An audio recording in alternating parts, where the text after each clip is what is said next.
What's good, everyone? It's your boy Nazi with another video for the channel. Welcome back to DMV Sports Zone. And today we have two special guests once again. I see you, King Sean, with the yo. We got Noah, the other content creator on this channel that will be delivering his Washington football team takes on this live stream. And of course, we have Pedro Schmith, the world-renowned Washington football team YouTuber who puts out constantly great content out there for all you guys to enjoy and stuff. So with that being said, let's get started right away. And we'll start with the news that has probably been the biggest headline of the week, and that is the whole Dwayne Haskins mess. I was just wondering, what are you guys' thoughts on the mess and the actions taken by the team, Ron Rivera specifically, to respond to Haskins and what he did over the weekend? And do you think there are actual on-field quarterback implications that are still left remaining from the whole mess that happened over the weekend? And we'll start with Pedro on this one. So I'll start with if I agree with what Ron did, and I actually do agree with the actions he had because or not with what Dwayne had obviously, but what Ron his disciplinary actions, because I don't think it's fair, and some of you guys might think Steven Montez or Taylor Heineke gives us a better chance of winning than Dwayne, but that's not the case. That's not the case. And if you suspend or release Haskins, you're hurting the teams, especially if Alex Schmith can't play. I think he's going to play, but let's say he starts the game out and, he's like how he was against the 49ers, not looking too good, not healthy enough, then, you need a backup. And I think it's not fair to punish the whole team when one player messed up. I don't think it's fair. I think, he got him, what was it, a $40,000 fine, which is like 60% of his game check. So I think that was good and took away his captain status, which, first of all, I just don't have been captain to start with. And it's not really, it's just an unwritten rule in the NFL that the starting quarterback gets the captain job, and I don't agree with that. But that's just how it is, and I think hopefully they give it to Alex, because he's going to be the starting quarterback moving forward, and I think he deserves it if they're going to give it to him on offense. And then obviously Dwayne's actions, I mean, it's just his maturity issues are just terrible, and it's like he has a lot the issues are his mental. It's not really his physical, because he has those physical tools. And part of the reason why he's not producing is because, he's not preparing well enough, and his maturity issues. I mean, he's already broken the protocols once this year. So obviously just immature, terrible thing that he did. And especially it's just a stupid thing too. If you're going to do it, at least don't get caught, right? Exactly. You allow people to take pictures, multiple people, your girlfriend. I don't understand that at all. Yeah. No, what are your thoughts? Yeah, I think it's an interesting take here for Dwayne Haskins. A very similar situation that a lot of people don't know was actually avoided was this year with the Chargers with Justin Herbert. If you haven't noticed, I mean, obviously we're a Washington football team fan group, so we haven't been paying attention to Chargers that much, but Tyrod Taylor is still the captain of that team. He's the backup, but he's still the mentor. He's still the leader. Anthony Lynn gets a lot of flack for some of his play calling, but when it comes to player relations, he's one of the best in the league, and that's why he's so respected. Rivera is very similar in that sense, so I do agree with his approach. If you take too harsh of an approach, you lose your locker room. I know that Haskins obviously made a mistake and that there are maturity issues, but if you deal with it too harshly, you can see that sometimes that can cause a rebellion in the locker room for the other players. So I think that Haskins needs to lose the C. Alex Smith needs to get the C. But Alex Smith also has to become more of a vocal leader and a mentor to Haskins. And Tyrod Taylor has been seen in multiple practices teaching Herbert the ways, of being a Pro Bowl quarterback. Because Tyrod Taylor, even though he's obviously old now, was a Pro Bowl quarterback before. Alex Smith, same type of player, was a Pro Bowl quarterback before. Obviously not good enough to, lead an offense anywhere deep into the playoffs, but has the experience to teach Haskins to be disciplined. We see even the Seattle game, there's a couple of drives where he had the talent in the mid-arm in the pass game, However, there are a lot of raw things that Alex Smith, I think, can clean up. Because right now, Rivera's just trying to set a culture. Yeah. It's his first year for the Washington football team. He can't control everything. I think this was the best he could have done damage control-wise, but he needs Alex Smith and the veterans to step up. Because we forget, it's a relatively young team. Alex Smith is one of the few older veterans on this team. He needs to step it up, and he needs to mentor Haskins. I know that's something that, is not required in the job description of being an NFL quarterback, but it's an expectation for someone that gets as much popularity as him. I know he's an inspiring story, but he needs to step it up as a leader. Because, Tyrod Taylor stepped up as a leader for Herbert, and we saw what Herbert's become. He looks like the future of the league. We need the same for Haskins. See, the problem there is, though, that Herbert is a really good talent, and I can't say the same about Dwayne Haskins at this point. But I see everyone in the chat, King Sean, Hassan, Maria, the sports critic is offended by the word Redskin. I see all you guys. Thank you for joining. Appreciate it. He got sports as well. Brandon eating popcorn right now.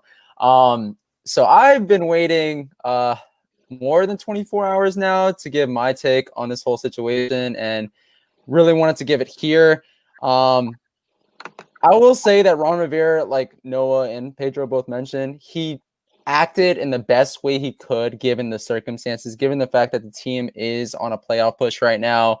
Alex Smith still might not be the quarterback. We'll see, injury-wise, but there's the potential that he might not start on Sunday. So I understood what Ron Rivera did and the fact that he didn't suspend Dwayne Haskins. He fined him the highest fine possible for COVID violations. I think it's the highest fine at this point. And, he took away his captaincy, which is, I think, the appropriate measure. I don't even think Dwayne Haskins should have been the captain to begin with, but that's another story for another day. But with Dwayne Haskins, the quarterback himself, what can I say? So he's the hometown kid, right? I know most of us were excited when we drafted him in 2019, 15th overall, first round. And we wanted him to succeed. We wanted him to show out for his hometown.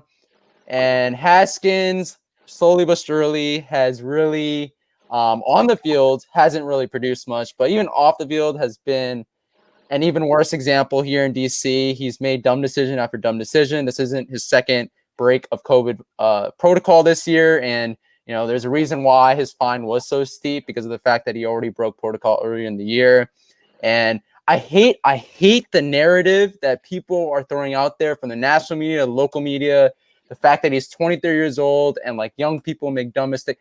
I hate that. Like I get it, like I can't speak for all 20-year-olds or all people under the age of 23, but like he's 23 years old. He's an adult. He can make mature decisions. He's an NFL quarterback. You're supposed to expect more out of the starting quarterback of the Washington football team, right? Like, and just put COVID aside, the fact that he did it after putting up a pretty disappointing performance on Sunday, right? If you take the entire performance in its totality, the fact that he, got strippers and I'm fine with that, right? Like you can do whatever you want in your own time, but like the fact that he did it after a pretty bad loss, right? A pretty disappointing loss, I guess. And him not showing out or anything is problematic in and of itself. And then when you add in COVID and the fact that he's being very selfish when he is committing the act, because he could potentially give other people COVID on his team. We see how COVID is a huge problem still across the United States. And like that it's just selfish, right? And like I hope for the best for Dwayne Haskins. I just don't think I think his time here in DC is his days here are very much numbered. But I don't know if you guys want to add on to any of the things I said, or if you guys want to move on. Yeah, I mean, I agree. Haskins is there is almost zero chance he's here next year. I thought that before this happened, and I think regardless of what happened, I think he was going to be gone. But what disappoints me is I think that, let's say, I think he didn't play great, but I think he played okay enough and showed, he showed a quarter of, really good football and showed what he could become. And you could have possibly, say Alex Smith was healthy enough, you play on week 16, you win that game, The Giants lose. You clinch the division. You play Haskins week 17 against the Eagles. Let Alex rest up a bit. Maybe he gets his trade value up a little bit more, and maybe you can get, even if it's not a lot. Like, who cares if it's not a lot? Who cares if it goes from a 6th to a 5th round pick or a 4th round pick? It doesn't matter. That helps out the team a lot. Mhm. And now, I mean, I don't even think they can. Well, we'll see what they do. If they end up playing Haskins week 17, if we do clinch this week, maybe we can end up getting something super late round, like 6th or 7th. But that just, it's not enough. And it sucks because I think, it could have been an opportunity where we could have gotten another asset, like a 5th round pick, maybe, if he would have been able to play in week 17.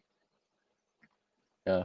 No, any other thoughts? Definitely have to agree. I think that the reality is we are in a league where they're very impatient when it comes to developing quarterbacks. We've seen this time and time and again in situations because Haskins is not even in his 3rd year, but we have a very short patience for developing quarterbacks, which I think is a trend that is going to cost a lot of franchises, including our own. I'm not saying Haskins is redeemable, but at this point, he's lost so much trust from the fan base that even as a Haskins defender, beyond his activities and his pure football analytics, he doesn't grade that poorly compared to his counterparts. It's very interesting to see the perception is much different. Alex Smith actually has more interceptions than he has touchdowns this season.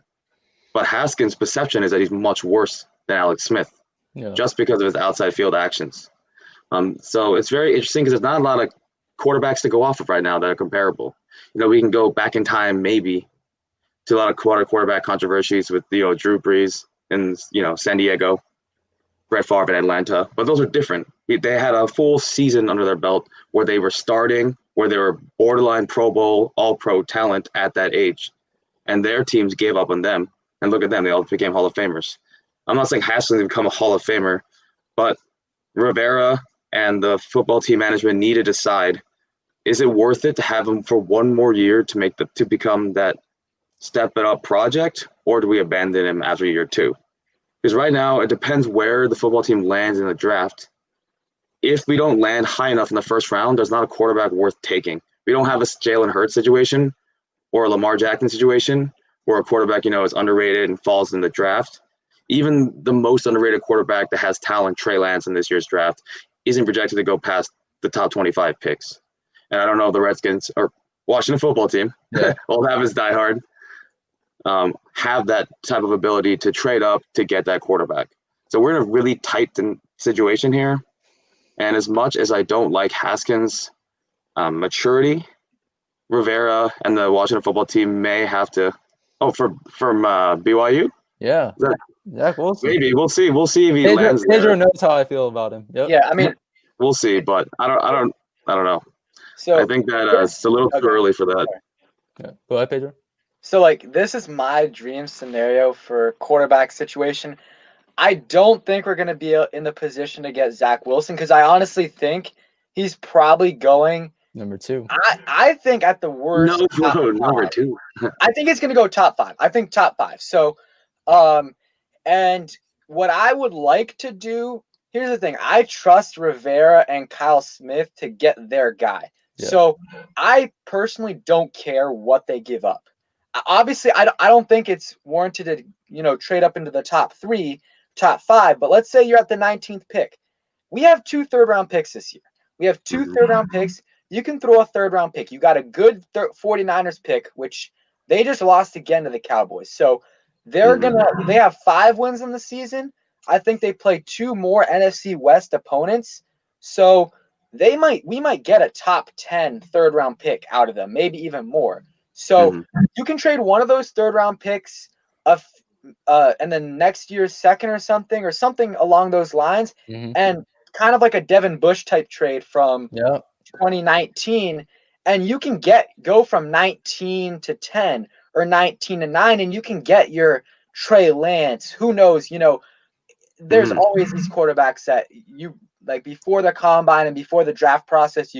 They're projected to go like late 20s, and then they go like top 10. Maybe Mac Jones does that. Whatever happens, right? Because the same thing happened to Josh Allen. I trust them to get their guy.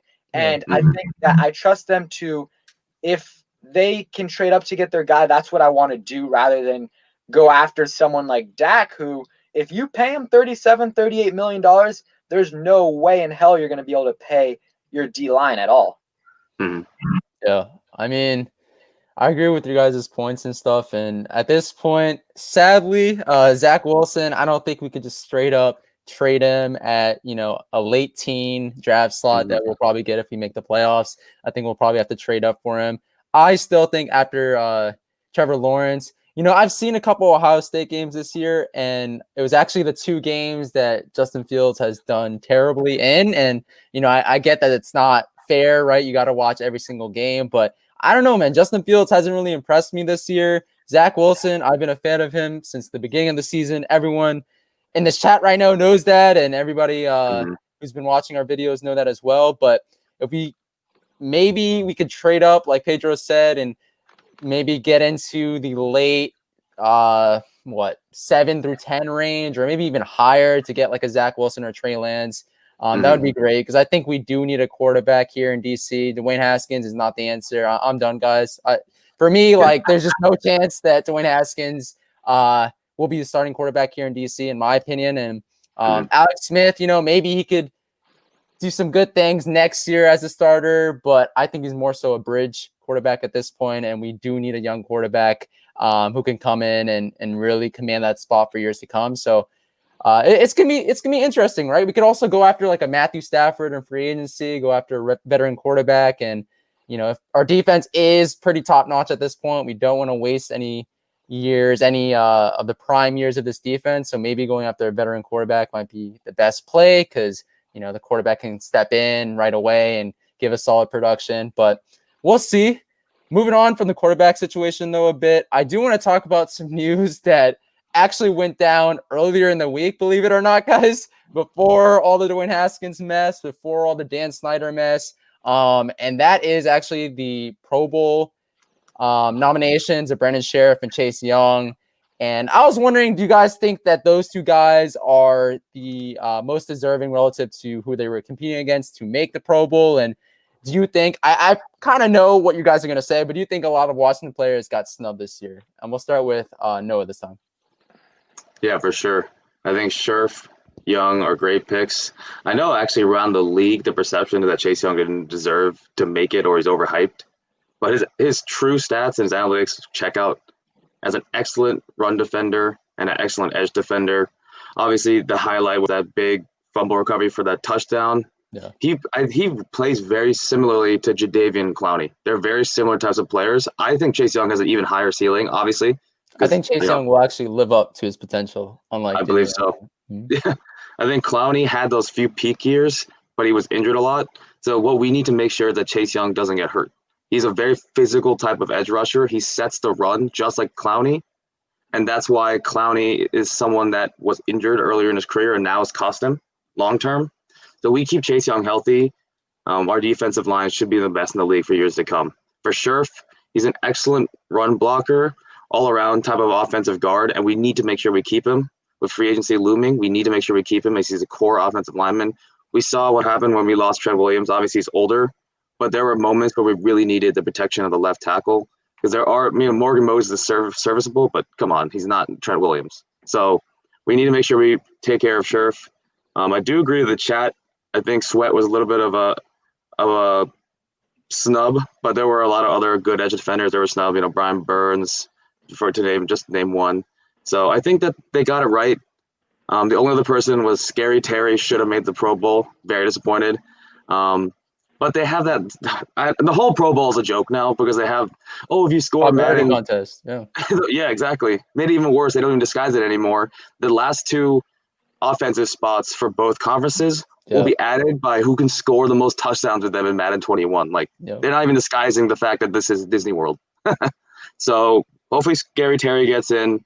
He's the only person that I really thought had a chance realistically, besides Young and Sheriff. I know that Sweat's good, and I did think he's kind of a snub, but I don't think he's good enough to make the Pro Bowl compared to a lot of other edge defenders. I'm going to be honest with you. There are a lot of other good edge defenders. It's a very stacked position, especially in our conference. So I think they got it right. If Antonio Gibson was healthy the entire season, I thought he should have made the Pro Bowl, but obviously he was hurt, so it made it unfortunately an easy decision for the judges and the media to decide. But yeah, I think the big snub was Scary Terry. That's ridiculous. He should have made it. Yeah. Pedro, what are your thoughts? Yeah, I mean, I don't like you said, the Pro Bowl is just it's like I don't like how they do it because like you'll have these, smaller because it's fan voting. I don't like that because, Yeah. all the big markets are gonna get there. Like Evan Ingram, he made it, and that one I don't know exactly how it happened because I know Giants fans hate him, so I don't know how he made it. But Pedro, I Yeah, think the sorry to cut you off. I was just gonna say like the situation with Evan Ingram is sort of similar to the one where I believe it was like a couple years back. Mitch Trubisky actually was like nominated to the Pro Bowl and stuff. It's just that like there aren't too many good tight ends in general, especially in the NFC. So I kind of understand why Ingram got nominated because he does already have that popularity going for him, I guess, and all that. But I think Logan Thomas is more deserving. But yeah. I mean, I think and Robert Tunyon is more deserving than Logan Thomas too because I think it was like 40 yards difference between Logan Thomas and Robert Tunyon, but Robert Tunyon had 10 touchdowns. Of course he has the benefit of playing with Rodgers, but still, I think he deserved it. But I think Terry, like what I was saying is like, I think Terry, like when it happened immediately, I was like, oh, he's snubbed. But if you really look at it, the NFC, the wide receivers are so stacked that I think who made it for the AFC? Was it Diggs, Keenan Allen, and who else? Hill made it, right? Tyreek Hill. Yeah, so I think he probably, I mean, he probably could have made it over maybe Keenan Allen, but it's just if it was in the AFC, but the NFC is really stacked. Justin Jefferson had like 1,200 yards, and of course, like I think Terry's better than Justin Jefferson. I even think he's better than Metcalf. I just think that it's unfortunate for Terry that he plays with Haskins, Alex Smith, Kyle Allen, and not Russell Wilson, Kirk Cousins, Josh Allen, Aaron Rodgers. I mean, like, we have the worst quarterback situation really in the league. Like this year, our quarterback play has been the worst in the league. He's also been playing hurt, which really hurt him at the peak of the Pro Bowl voting. So I think, honestly, he's going to make it just because if you think about it, Seahawks or the Packers, they might make the Super Bowl. So that takes that's different division, but yeah, they take one of them away. Maybe someone gets hurt. Maybe someone doesn't want to go. So I think he's gonna end up making it. I do. Sweat also. I mean, he has 7 sacks and 6 pass deflections, resulting in 3 interceptions, which is insane. I think he deserves it, but again, you got some really good guys in there. Brian Burns kind of got snubbed, so it's hard to do that. And then maybe you could go ahead and say, even though Jonathan Allen and Payne don't have the numbers, they've definitely been, if not elite, top like 5-ish at their position. So, and you could throw in Tressway, but do they only have one punt? I thought they usually had 2, right? Just one punter per conference. This one punter. Okay. Yeah, so actually the other Fox was better than Way this year, so I don't think he got snubbed. Yeah, when you're the Lions, you got to punt a lot. So yeah. That's true. That's true. No, I mean, I get it as a fan. Watching football team fans out there, like we believe that a lot of our guys got snubbed and all that. But yeah, what Pedro and Noah said just hit the nail on its head. Like when you look at the competition that these guys were going up against, right? We're not talking about all pro. We're talking about the Pro Bowl. We're accounting for the popularity. We're accounting for, just people knowing certain names and stuff and, the media covering them so much. I kind of get why we only had 2 Pro Bowlers this year and Brandon Sheriff and Chase Young. I do want to pose this question to both of you guys. Do you actually think, like, taking popularity aside, taking draft slot aside, taking, I guess, like, I don't know, the splash plays, right? And just looking at consistent play, do you believe Chase Young was actually more deserving than Montez Sweat this year of a Pro Bowl spot? Because I don't know. Montez Sweat has been more consistent. We saw him from day one, batting balls down, getting forcing interceptions. He even got a touchdown before Chase Young.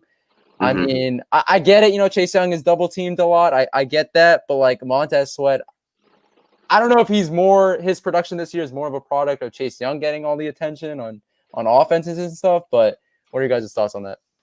Well, here's the thing with Chase is like, I think he would have, I would say probably 8 sacks right now if he didn't get hurt because obviously he missed a game and a half, right? You got That to count for alone, that though, right? In the Pro yeah. Bowl. What? No, yeah, they didn't account for that, but I'm just saying like I think you can argue production wise, like who's better, but I think, Chase, though, I just think the last few weeks he's been better than Montez. And I think the reason why is because he has gotten more healthy. And he's even said he was not back fully healthy until that Bengals game. So whenever we played the Bengals, week 11, when did we played the Browns week 4? So Yeah. he was out really for 6 weeks because we had a bye when he wasn't fully healthy. So, and you saw really the first couple weeks he was really good. I think he had 2.5 sacks in the first few weeks, and then after that Bengals game, he had a forced fumble in that game, and he was just way more impactful. But you could go either way with Montez or Chase Young. But before the season, I knew Chase Young was going to make the Pro Bowl just because of his hype. Yeah. And Ohio State, just yeah. Gets all the attention. Yeah. Yeah, I'll have to say that I'm going to go a little against the grain. I do think Chase Young did deserve it over Sweat because think about it. Last year, we were the 27th ranked run defense in the entire league. We were terrible. I'm not saying that it's just Chase Young's impact. Obviously, Jonathan Allen, the whole defense stepped it up this year, but his impact beyond the stat sheet is immeasurable. You see the games, they game plan around Chase Young. They don't game plan around Montez Sweat, as much talent as he has. And also, Chase Young's playing in Rivera's type of defense. That defensive end position is vital. You saw, Julius Peppers back in the day. You see every single year for the Rivera teams. The defensive end on that right side is the most vital position on that line because they obviously attract the most attention. They're attracting the best linemen. I'm not saying Sweat is purely only having a good season because he's benefiting off of Chase Young, but we need to see the overall run defense turnaround and the Chase Young plays that he's making. Even if he's not getting the tackle, they don't want to run to his side. So if Chase Young is pushing up, in the press, they often always go to the opposite side of Chase Young. Sweat is a pass rusher. He can go into coverage, obviously. He does a lot of great things. But Chase Young is the cog that makes the Washington football defense so good. Obviously, a lot of other players, but Chase Young, from a analytical perspective and from a real-world perspective that doesn't show up on that stat sheet, definitely deserved it over Sweat.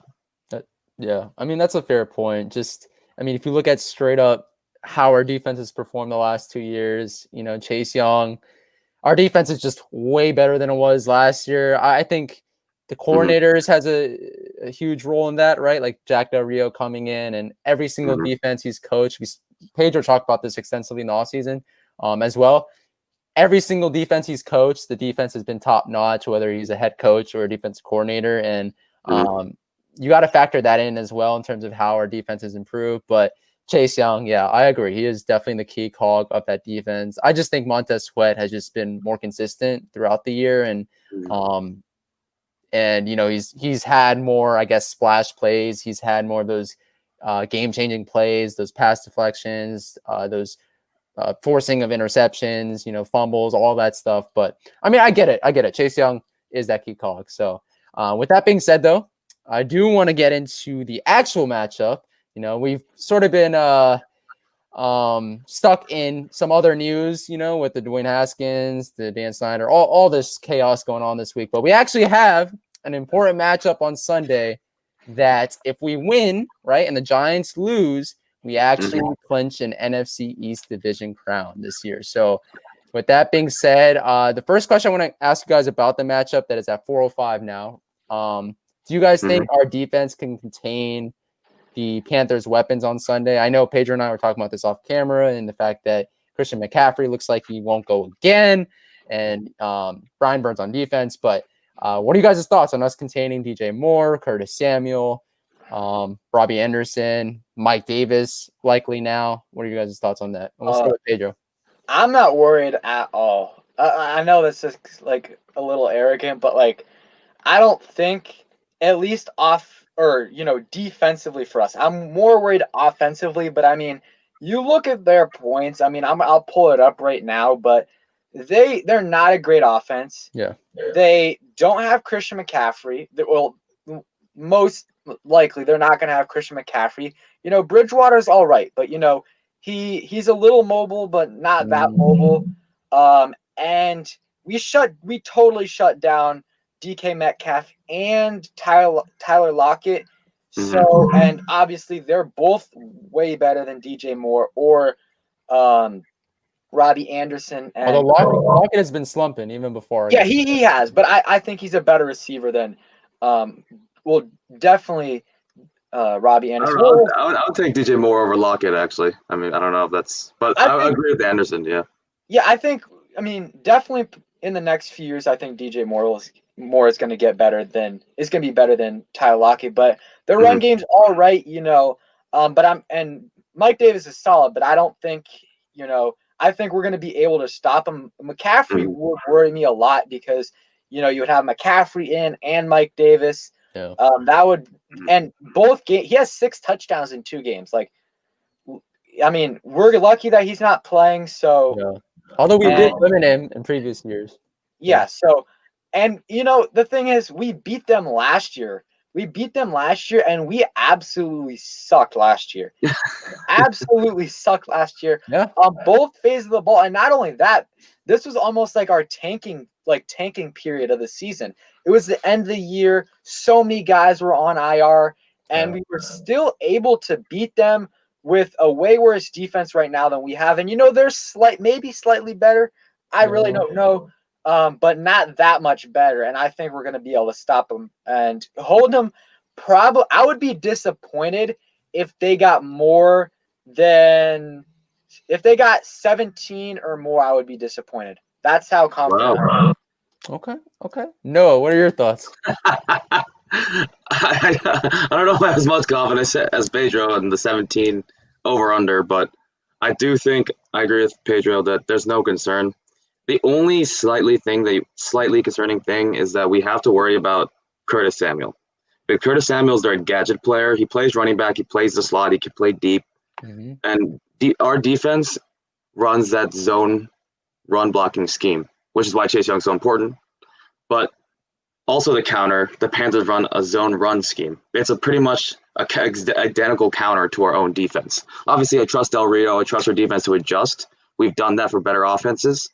But I think everyone else would be contained, but we have to be careful about Curtis Samuel because gadget players can be a nightmare when it comes to zone defenses because they can do jet sweep, they can take advantage of the mismatches in the slot. So, I mean, then again, it's Curtis Samuel. I'm not saying he's like Tyreek Hill gadget level player, but if we are to lose, it is going to be because of Curtis Samuel. I do think though that if we give up at under 24 points, around 17, we're going to win the game. I believe in the offense to score at least, 20, 24 points, 21, 24 points. I think we're going to get a couple turnovers. Our defensive line definitely going to go attack Teddy Bridgewater. Bridgewater's had some fumble struggles against good defenses. So, unfortunately, we're going to have to lean on our defense heavily again, like we've done the entire season. But I think we're in good hands. Okay. Real quick, let me just I'll pull up the score there. So, first week of the season, 30 points, but that's with McCaffrey, so I'm not counting that. If he's not playing, it's a totally different offense. 17 against the Bucks, 21 against the Panthers, 31 against the Cardinals, 23 against the Falcons, 16, 24, 17, 31 against the Chiefs with McCaffrey, 23, 20, 27, 16. So I think 17 might be saying if we don't do that, it's disappointing, but I don't think we really worry about them that much offensively, especially with McCaffrey being out. I think we should be able to hold them to under 20. Okay. Let's hope so. Yeah. Yeah. I do, before giving my take, I want to shout out once again all the people in the chat, Burgundy Golfin all day. I see you, Brandon, once again. Thank you guys again for joining and all your cool points. And yeah, I mean, Tone and Noah, pretty much the weapon that I'm most worried about is also Curtis Samuel, just because he is that gadget type of player. And, I think we can do a very good job of containing DJ Moore and Robbie Anderson with our DB group, but for Curtis Samuel, you also have to factor in our poor linebacker group. They can't really contain anyone. And you also have to factor in the rest of the defense, right? That I'm not outside of the D-line, of course, that I'm not so sure about. So, yeah, I think he is definitely going to be the one weapon that we need to hone in on Sunday. But I think we'll do a pretty good job of containing the Panthers' weapons. I think the biggest thing that we have going for us is that we're facing the Panthers offensive line, and I know our defensive line hasn't produced consistently every single week in terms of sack numbers, but they've been generating a lot of pressure, and I think this week they're going to get home a couple times, if not more, against that Panthers offensive line and really give Teddy Bridgewater fits and have him scrambling around, and then ultimately, maybe coughing up the ball a couple times. So I think we'll do a pretty good job in terms of the Washington defense versus Carolina offense matchup. But moving on, do you guys think we'll be able to generate enough points against the Panthers with the quarterback and running back situation? You can't forget Tony Gibson is not a sure thing of starting this week. Can we generate enough points against the Panthers defense? And we'll start with Noah this time. Yeah, that's going to be a huge concern.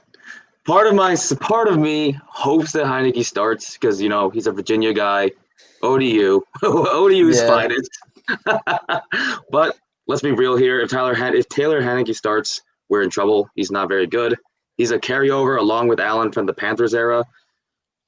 I would barely say he's a game manager, and he doesn't have any chemistry with the players. So that's a huge concern. In terms of running backs, McKissick has proven he's a great, all-around type of running back, and then we have Barber. So we don't have a huge concern if we do not have Gibson. Yeah. But the quarterback position is what we really have to be concerned, because if you look at the Niners, they're starting Beathard, and they picked up the best practice squad quarterback in the league, which is not saying much because it's the practice squad, in Josh Rosen. So we only have Heineke and maybe Alex Schmith and maybe Haskins. Both are doubtful at this point, for different reasons. So if we're going to go ahead with Heineke's entire career, he's more of a mid-range, short-range guy. He doesn't throw that often. He doesn't throw deep that often. So McKissick will benefit tremendously. Logan Thomas will benefit tremendously. But for everyone else, we got to see what we have. At this point, it's a win-win for us because even if we lose, we're in the terrible division, so we still have a chance at the playoffs for Week 17. But we also need to start seeing what do we have with the rest of our weapons. We know Gibson, McKissick, Thomas, and McLaurin are guys that we want to hold on for many years to come. But what about Sims? What about our other depth receivers? Because the thing is, we need to see where they stand so we can be confident going into the draft and the free agency to focus on a different position if we have to, which kind of makes me regret not keeping Jamison Crowder. I know he was expensive, but we really could have used him, especially with an Alex Smith-led offense. He would have been perfect in the slot as that number 2. Of course, that's a 2020 vision thing. Too late now. But Heineke, no confidence in him, first of all. I don't think he will do well. We saw that the Bengals third string did well against the Steelers, but that's not something that's going to be common. Yeah. That's why it's such a big deal. Heineke, the Panthers defense isn't strong, but Heineke is not good on the ground. He's actually a traditional pocket passer, which in this day and age is almost extinct amongst quarterbacks. So I don't have much confidence there. McKissick is either going to have a huge game or he's just going to get a lot of targets for 2-3 yard checkdowns. There's not a whole lot in between, which is why I believe that the defense really needs to step it up and force those turnovers. So we're in the red zone. We're in the striking distance for the offense because we can't trust this offense to go 60, 70 yards, especially in 2 minutes or in any normal pace of time. Yeah. Pedro, before getting your thoughts about our offense and stuff, I see in the chat people are asking about the linebacker group, because I did mention that you're gonna have a hard time, in my opinion, containing Curtis Samuel and stuff. But what are your thoughts about Cole Holcomb, KPL? Right, they were out last week. Do you believe that they're going to return? given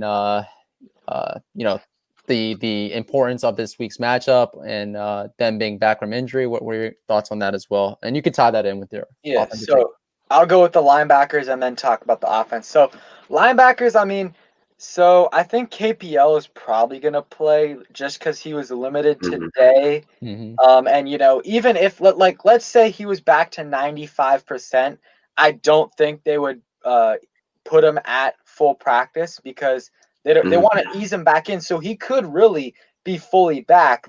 Obviously that's a hypothetical. He could be questionable for the game, but I think he's going to play this game, which should be a good boost. Holcomb is really, we have zero idea with Holcomb because a concussion isn't a thing.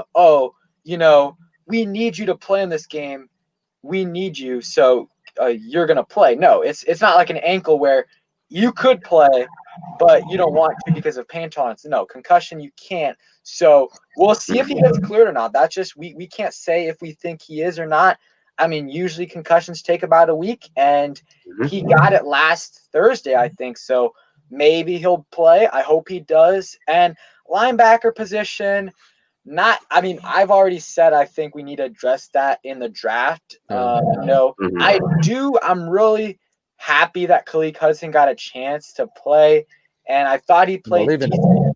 You can't really tell yet, because I didn't watch the film if he, did good in the run game, with his gaps. But from the plays I saw, he had a couple of tackle for losses. So I thought he looked good, and I'm, interested to see with another week, another week of film for him if he can get a little bit better. So I like him, and then we'll see about Michael Kendrick. So linebacker position already thin. We'll see about Holt. Adding Holcomb would be absolutely huge. And then the offensive side, well, something Ron did say today that if Alex doesn't start, Dwayne will be the starter. So Dwayne, he's going to be able to start this week. So we don't have to worry about Taylor Heineke or whatever, unless Haskins, if Alex can't play and then Haskins gets hurt, we don't have to worry about that guy.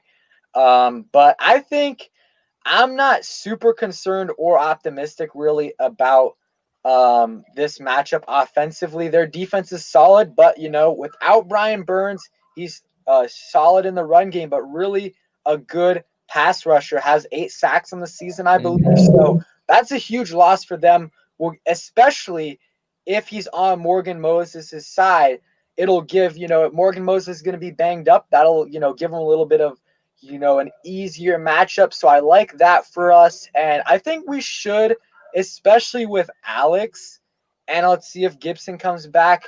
I think if we don't turn the ball over, we should be able to score above 20 points, which I think we'll score like in the low 20s. And I think that'll be enough to win this game. I don't think this game's going to be a blowout. I don't, because I at this moment, with Alex being questionable, even if he plays, he's probably not going to be full strength. Gibson, if he plays, he's not going to be full strength. I don't see us as an offense that has the potential to go over 30. So I think it's going to be in that low 20s, maybe high 20s if we're lucky. And before getting into the last part of this like matchup preview and sort of game and like score prediction, my take on the offense, I think the X factor is Antonio Gibson. If Antonio Gibson can come back, I think he'll provide us a very good threat alongside McKissick that we can both trot out there on our offense. It can really give us solid play, really allow us to score more touchdowns, less field goals, which would bump up, the amount of points obviously that we score in the game. I also am not confident in Dwayne Haskins. I'm not confident in anybody really, but if I were to say someone who I'm most confident in that quarterback room, it's probably Alex Schmith, because of the fact that, I don't know, it's just something with him. The team just rallies around him and they find a way to play better and ultimately win with him. I'm not saying he's the biggest reason why we end up winning, but it just happens, man. And I guess it is what it is here in DC. And if Alex Smith can play, I would be very much more confident in our chances in this game. But even if Haskins play, I think we should be good enough to score some points and score enough points to ultimately make this a game and make this a close game and not very much a blowout or anything like that. He beat him last year. Yeah, we did. And with Haskins starting. Yeah, and McCaffrey was playing as well, right? Yep, he Yeah, was. He was, yeah. So, I mean, if we can slow down an elite weapon like that on that Panthers offense last year with a defense that, in my opinion, was just not good last year whatsoever. We had all the talent, but we just couldn't put things together. This year, we actually finally put things together. And now we have, an offense that's slightly better, right? Because we have a guy like J.D. McKissic who can get you those the short yardage plays. And we also have, hopefully, fingers crossed, Antonio Gibson, Terry McLaurin with the second year, right? Logan Thomas. Logan Thomas as well. He wasn't there last year. He's been our QB1 for all this season. So I think we'll be able to score enough points. But let's forget about all that. What's the final score and game prediction you guys have for Sunday's matchup between Washington and Carolina? Okay, so you can go first, Pedro. Yeah. Okay, yeah. So this is I don't know. I don't think it should. It really depends. I mean, the thing with it is like I feel like we have like more high scoring potential with Dwayne. I do. I think also obviously you got that. I mean, with Dwayne, you have the potential of obviously having a really bad game and also having a couple turnovers that lead to points for the opposing team. So I'm gonna go ahead and say 23-17. I think we win 23-17. I think we have control of it for, well, I actually can't say that because we're not a first half team at all. But I think, I think for most of the second half, we'll have control of it. And, the last half of the quarter will just be us running a clock out, wasting time. But it'll be somewhat close. Cool. No? Yeah, I definitely agree. There's going to be a similar game script. I think that one thing that plays into it is if the Panthers decide to do a lot more running or short game in the passing game, it will take a lot of time from the clock.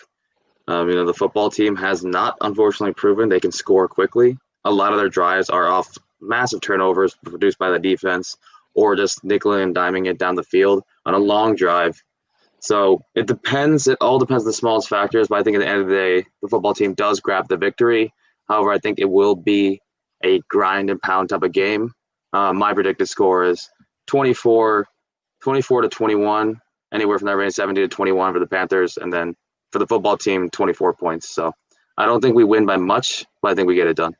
Yeah. I think it's taken a lot for me to say this, but I think no matter the quarterback that we trot out there, I think we will end up winning. I just think our defense is so good to the point that they could actually carry us against the Carolina Panthers this week.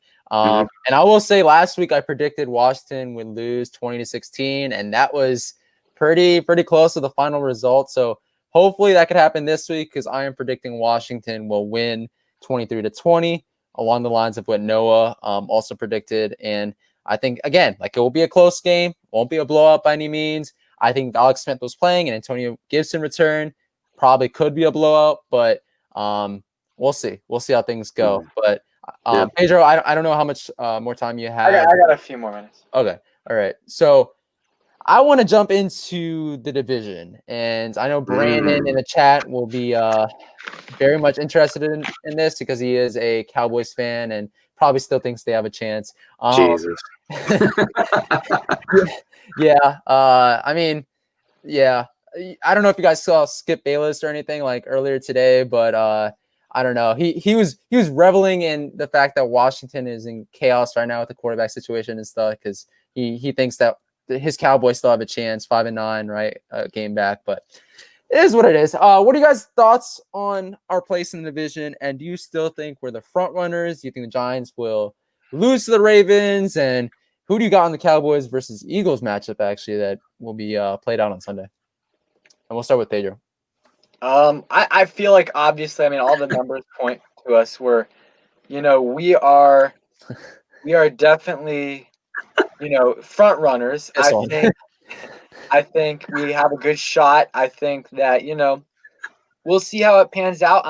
I think Philly, it sucks that they benched Wentz because, I think if Wentz was playing against us, I would mark that, check it off as a win right there. But with Hurts, I think we can still definitely win. It's not like they're a powerhouse. I mean, and especially as teams look at Hurts more and more, I think we still have a shot of winning that, obviously. But I mean, all we got to do is beat the Panthers. All we have to do is beat the Panthers because, Exactly.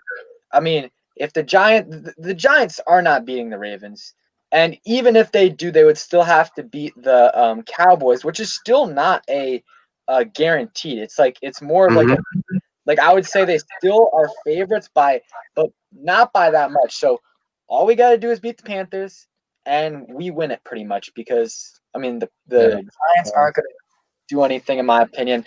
And we'll see about the Eagles. I think the Eagles honestly have a better chance than the Giants, even though the numbers, point towards the Giants. I mean, the Eagles, if they win against the Cowboys, they have a direct shot at us. They can Yeah. if they win out, they're winning the division. So unless the Giants win out. So well, I think we're gonna win the division, and it all comes down to this week if we win. Agree. No.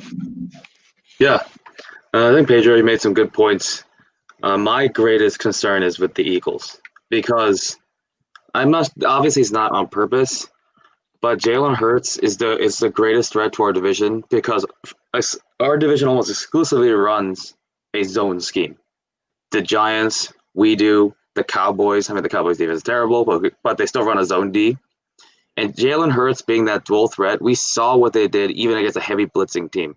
So a lot of people were concerned about the Cardinals game because they run a zone scheme, but they also blitz quite heavily.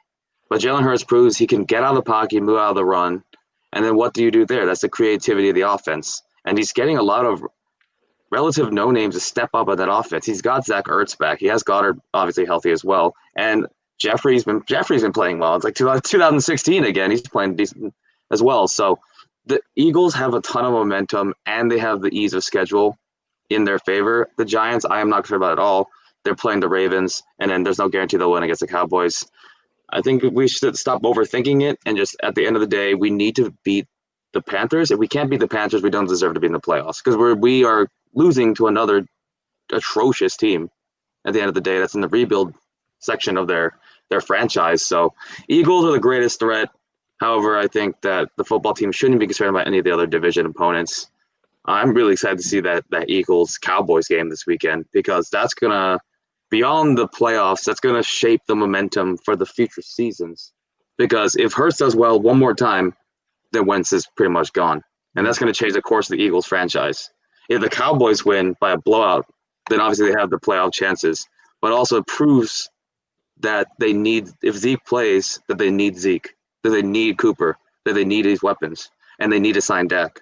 So the course of our division, it sounds exaggerated, but the course of our division lies in this weekend. If we don't win, we are in huge trouble because we've proven that we can't even beat mediocre teams with our offense. And we have a lot of questions going into this offseason. And then for the Eagles and the Cowboys, that's a franchise 2 or 3 year schedule. The Giants are a mess. So I don't have any faith in them. I think they have an even worse QB situation than us because Colt McCoy, thanks for your loyalty to the franchise, but you're awful. And Daniel Jones is honestly similar level to Haskins and bust level. He's injury prone. He hasn't proven he's gotten far more chances than Haskins, and he hasn't proven that he can do anything with them. I'm not saying that he's as bad as Haskins, but Jones is not the answer in New York. So it's very interesting how the Cowboys and the Eagles have opposite problems as us. They have they have their QB future set, but with different issues. For the Giants and us, we have a draft bus on our hands for both sides. So we'll see what happens. But yeah, I don't really at the end of the day see anyone as a threat outside of the Eagles. Yeah. Before getting to my take, I do want to. There's a reason why I kept the on the Warpath comment up here because for all you guys who don't know, so on the Warpath Corey, I mean, he was doing a stream on Monday, and I didn't know this, but like he had COVID and all that, and he was still streaming. So I'm saying all that to say, go sum him up if you haven't already. Very good Washington football team YouTuber out there. So make sure you do that if you haven't already. But with that being said, so my take, I still think Washington are the front runners of this division. I think the Giants will lose to the Ravens this week. Cowboys versus Eagles matchup, though, is kind of tricky. I ultimately do think the Eagles will pull it out because they have Jalen Hurts over Carson Wentz now, starting at the quarterback position. So, yeah, I think the team out of those three that I'm most fearful of is probably what the team that Noah's fearful of as well, and that's the Eagles, because Jalen Hurts, you still don't know what you're going to get out of him in terms of how much of a game changer he is on the offense, right, when he faces some tough defenses. This week, obviously, he doesn't get that task because he's facing the Cowboys' weak defense. But if we don't win this week, we are in big trouble, like Noah said. Not just that, like, we can't beat a mediocre team, but like in terms of just strictly playoff hopes in this weak NFC least. If we don't win this week, we're going to be playing the Eagles in week 17. And Eagles, if they win this week, they're going to be, they're going to have all the at least offensive momentum, right? And I don't know, man. We struggle against mobile quarterbacks, super mobile quarterbacks. Jalen Hurts looks like he's one of them. So we'll see. We'll see. But I ultimately think we won't even have to worry about week 17 because I think we'll pull out the W this week against the Panthers. And before wrapping up the stream, I do want to get to one last question. And this is where we tie in all the mess around the ownership and just the general chaos that we've been through this week. I was just wondering, are you guys still confident in the future of the Washington football team with the most recent scandals that have rocked the team and the organization? I know this is a big question, but we'll start with Pedro because I know you're short on time, but go ahead with your response. Well, I'm optimistic, so I think I'm going to go ahead and say I am confident in the future just because, I think that especially if we do win the division, I think if Rivera wins the NFC East in his first year, I think like that'll show Dan Snyder like, okay, look, like he'll be like, it'll show him, that Ron is a winner. He won the division in his first year, and I think it'll give him some trust and let Rivera do what he does. Because I think, if Rivera won 3 games this year and then 5 the next year, you could see Dan already making, that 2022 draft pick of his. So I think us winning is very important. I think Rivera is not going to tolerate Snyder doing whatever he wants. And I think we know that Snyder is not doing anything right now. And if he does start to meddle, I think Rivera leaves. I think that's what he's going to do. He's not going to tolerate that happening. So we'll know if Snyder truly is doing stuff behind the scenes. Also got Jason Wright, who I like as well. Really, yeah, I like him too. So I think him also, he helps us out a lot too. And in terms of, our actual players and our team, I like the direction we're going into. We just need to get that quarterback and, a couple other pieces, wide receiver 2, linebacker, and, some other pieces. But I think we're heading in the right direction. And, the owner thing, we'll see. I was talking earlier to someone today, and it's like, if this Dwayne Haskins situation doesn't show Dan Snyder how stupid he is and how bad he is at drafting, at making these football decisions, then there's nothing that will. No one wanted him. No one wanted him, and he ended up getting him. Got the quarterback. The quarterback's a complete bust. Maturity issues. He's pressuring. Not only was he probably should not have been drafted at 15, but also the owner pressured Gruden and others to play him early, and that just created a toxic relationship between Gruden, Haskins. I hope Snyder learned his lesson from this, because if he didn't, then he never will.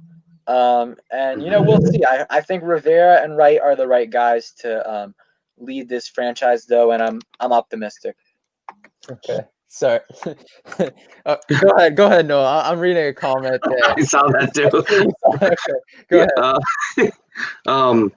I will differentiate a little bit from Pedro. I have a little bit more of a bleak optimism for the future of our franchise. We do need to compare the Washington football team to other teams in similar positions or in worse positions. So even if you compare ourselves, for example, to the Jacksonville Jaguars, they have a good coach, Doug Marrone. They have a legitimate future franchise running back in James Robinson. They have DJ Chark. They have Keelan Cole. They're projected to get that top quarterback unless they pull a Jets and can't even lose correctly and win correctly. So that's not a That good would be sign. funny, right? After all this talk about the Jets losing on the number 1 pick, the Jaguars end up getting the number 2 pick after this week or next week because of how things play out. That'd be funny. Go ahead. Yeah. So it's weird. I wish we didn't make the playoffs. I wish we tanked. Now, obviously, I don't think that we automatically should that, but we needed to improve our offense badly. And in this year's draft, you have Penei Sewell, who's the highest ranked offensive tackle prospect in the past 15 years, a franchise-changing left tackle. You have Trevor Lawrence, arguably the best college prospect since Andrew Luck probably ever coming out of college. And you have a bunch of other options. So we're in a year where we're kind of like the Charlotte Hornets or the Orlando Magic of the NBA, where we make the playoffs, get destroyed in the wild card round, and then now where are we? Where we have a middle round pick, and we don't have that many options in terms of trading up. I mean, we do have the 49ers pick, as Pedro mentioned, but what do we do with that pick? What do we build on? We have so many needs, and in a Del Rio and Rivera defense, the key is 2 positions, the defensive end and the middle linebacker. So we need to address the middle linebacker issue. So hopefully we can find someone in this year's draft. But if we can establish the winning culture on the other hand, so I do wish we tanked, but we're in the situation now in reality, right? So we're in that position. We have to make the playoffs because it's too late to take. It's too late to take, man. It's too late to take. But even if we make the playoffs and get destroyed, right? It doesn't matter because other free agents see, hey, I like what Rivera's doing down there. I like what they're doing in DC. I'm gonna try to check it out. We can get a big free agent. It's a solid linebacker class coming into the free agency and wide receiver and receiver core exactly. So we get a number 2 from McLaurin. We get a good linebacker. We can change our franchise. So while I wish that we kind of ended up in a situation where we can get Penei Sewell, I mean, because Moses is serviceable, but come on, Penei Sewell is literally being compared to as the next Tyron Schmith, the next great left tackle. And it's not often in this modern age that offensive linemen tend to bust, except for Flowers. Let's not get into Flowers with the Giants, but we are in a situation where it's weird because it's a win-win, but obviously having the top draft pick was better. But if we can make the playoffs and do some damage, even if we lose, we attract the big-name free agents because they say, hey, we have a good organization. You know, Snyder sucks as an owner, but we have Rivera, we have Del Rio, we have a good organization. We have a good organization in the front office. And then we have Chase Young, we have McLaurin, we have Antonio Gibson. We have the pieces there. So you never know. We might even get Matthew Stafford. We might get that bridge quarterback until the next great quarterback comes along. So definitely a win-win. But that's what I'm saying. It all boils down to this weekend. If we lose to the Panthers, then we lose allure as a franchise. We don't even make the playoffs. We get like a 17th overall pick. So it's going to come down all to this weekend. Yeah. I'm also like very confident in the future of the Washington football team. Sort of for the reasons that Pedro mentioned, because I think for as long as Ron Rivera is the coach, I will remain confident because then we know that Dan Snyder, like Pedro said, Ron Rivera has been able to sort of contain all the mess that Dan Snyder spews out every single year, right? Because we see the mess that happened this week. Technically, that was a 2009 case, right? So it was, a little over a decade ago, and it wasn't obviously under the Ron Rivera regime. But I think with Ron Rivera as head coach, I think the future is definitely bright. I've been saying this since we hired the Mans, and I still believe it now. I think this season has just showed us that, what we could be. And I think the biggest question, of course, is quarterback and shoring at that position. Because again, I don't think Dwayne Haskins is the answer. I know many people in the chat, many people who've been on the stream. He's not the answer. Alex Schmith, more of a stopgap guy who could possibly stick around next year, but he has a huge cap number, is getting up there in age, is coming off a substantial injury. Maybe we end up releasing him, if not this offseason, then the offseason after that. Save up some money. But I think if we shore up the wide receiver position, get that wide receiver too, like Noah talked about, I want Allen Robinson very much because I've seen a lot of Bears games. Everybody in this chat knows that. And I think he would just be great. He's been excelling no matter the quarterback, and he'd be a great fit here along with Terry. Maybe get a linebacker, like Noah said. I don't think Justin Simmons, though, will be a legit option because of the fact that we have so much money tied up already to the safety position with Landon Collins, and to have, almost 20 million, 15, 20 million tied up to Landon Collins, and then potentially dishing out another 15 to Justin Simmons per year would just be too much. You're spending too much money on the safety position when it's not actually one of the most valuable on an NFL team. So I think if we shore up the wide receiver position, shore up the linebacker position, maybe draft a couple of guys, maybe draft another receiver, maybe trade up in the draft. Pedro mentioned this earlier, getting someone like a Justin Fields or a Zach Wilson, who I most prefer. Who knows? All I know is that with the head coach, once again, the future is looking bright for us. And yeah, go ahead. One more thing. Like, I think that, first of all, I don't think that us making the playoffs, I don't think it's a guarantee that we get that even we lose in the first round. Obviously, we're not going to be favored against whoever we play. But hey, if we go up against the Seahawks with fully healthy, I mean, obviously you're not going to be fully healthy, but let's assume we get our linebackers back, Alex Schmith back, maybe a running back or so. Hey, we could make it competitive. I mean, we should have been in position to at least, if our kicker knew how to kick an extra point. I was watching that. Okay. We at the very minimum should have been tied with 1 minute to go in that quarter, with Wilson still able to go. No. And I think, and we weren't healthy at all. You give us back our guys, I think we have a chance of winning that game. Same thing against the Bucks. I don't like our matchup against the Rams. So, and that it's looking like that's who we're gonna play if things don't change. So we either gotta hope for the Rams to win the division, so we play the Seahawks, or just root for the Rams to lose out and the Bucks to win out so we can play them. And then, I think our defense is, if not elite right now, next year 100% is going to be elite. You add maybe a linebacker, add a linebacker in the draft. You can add a corner or safety, veteran in free agency. And on offense, really, I think the offensive line is a lot better than most people think. I think we're one of the best in pass blocking I saw on PFF earlier this week. And really, if we re-sign all of our guys on the offensive line, right tackle Moses, above average tackle. You got Sheriff, Pro Bowl right guard, center Chase Roulier, who's an above average starter. Left guard Schweitzer's been playing pretty solid. An average to above average starter at that position. And left tackle, we'll see what Sadiq I like Sadiq a lot, and it really just I like him more as a guard, though. I don't know. He could also, I think he can be if he's healthy. Obviously, that's the big thing. At the very least, an average left tackle. I think he can be an above average guard, but I think he can be at least an average tackle. So I think really the holes are a second wide receiver. So maybe you add someone like Corey Davis, Marvin Jones, and then obviously the quarterback position on offense. Just closing thing as well is that I definitely agree that we have that carryover left tackle. I do think that we need to be super careful not to overpay a guy like Garrett Bowles or something like that.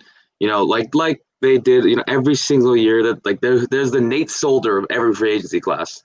There's someone that has a decent season, gets highly overpaid, ends up being terrible. We need to make sure we have players that fit our system, because there are a lot of teams around the league that shows that you don't need the immense talent. I mean, if you look at the Packers, let's be honest here, Robert Tonyan, talent-wise, compared to Evan Ingram, is not as talented as Evan Ingram.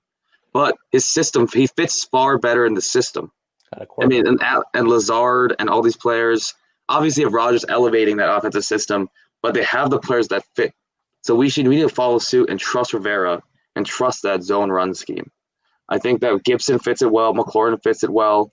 He's trying to model it over that, that Cam Newton-led team. So maybe we get a mobile quarter. That's where Zach Wilson comes in. Yeah. We have that big two-way dual threat quarterback. I mean, because we have the dual combo, similar to how Jonathan Stewart and D'Angelo Williams was back in the day for the Panthers. We have the more equivalent in McLaurin. We have our Olsen equivalent in Thomas. So the pieces are coming together for sure. So I think the future is bright, even though I was paranoid earlier, because a lot of things can go wrong, but a lot of things can go right. And I think if we win against the Panthers this weekend, we're heavily favored and a lot can go right than the other way.